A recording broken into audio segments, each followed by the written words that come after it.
m'appelle Guillaume Berthier, je suis en 3e année à l'IBRIA de Lyon et j'ai fait un bac scientifique avant de venir à l'école et je reviens de 6 mois en Allemagne où j'ai effectué mon stage de marketing et de vente.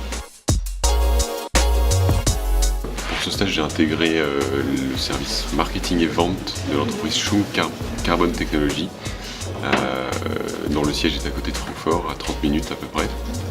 Et ils fabriquent des pièces en carbone, et notamment des balais carbone qui sont des pièces très spécifiques qui vont dans les moteurs électriques et qui permettent de conduire le courant entre la partie mobile et la partie fixe du moteur. Alors j'étais dans le service marketing-vente, donc mes missions c'était à la fois de faire une étude concurrentielle, à la fois de faire des présentations dont le but était d'être mondial, puisqu'en fait l'entreprise possède beaucoup de filiales à l'étranger et le but c'était que les présentations soient pour toutes les filiales, donc en anglais, et le but c'était qu'elles soient vraiment internationales et que toutes les équipes commerciales puissent s'appuyer sur cette documentation pour les présentations lors des salons ou lors des choses comme ça. Et en parallèle de ça, j'ai étudié aussi un produit concurrent à mon entreprise et j'étais chargé de savoir si vraiment ça valait le coup qu'on se penche dessus ou si nos solutions étaient meilleures. L'anglais, c'est le premier point, je pense, parce que clairement, j'ai parlé tous les jours en anglais. Je parle pas l'allemand, donc du coup, j'étais obligé de parler en anglais. Et puis dans l'entreprise, ils parlaient tous très bien anglais, donc il n'y avait aucun souci à ce niveau-là.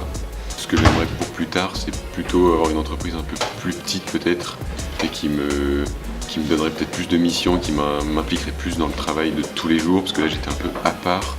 Et ils ne pouvaient pas vraiment m'intégrer dans ce travail-là, puisque c'est une entreprise qui fait 8000 personnes. Et donc voilà, les procédures sont très longues et c'est trop long pour moi, quoi.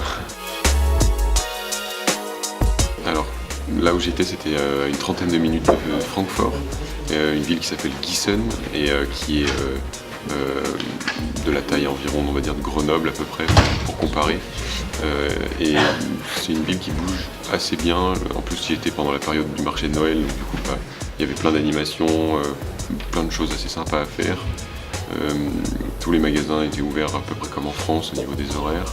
Et après, donc avec mes collègues, on allait souvent boire un coup au marché de Noël parce que c'était l'ambiance un peu du moment et que ça se prêtait bien en plus à l'ambiance allemande dans laquelle je voulais me retrouver aussi pendant ce stage.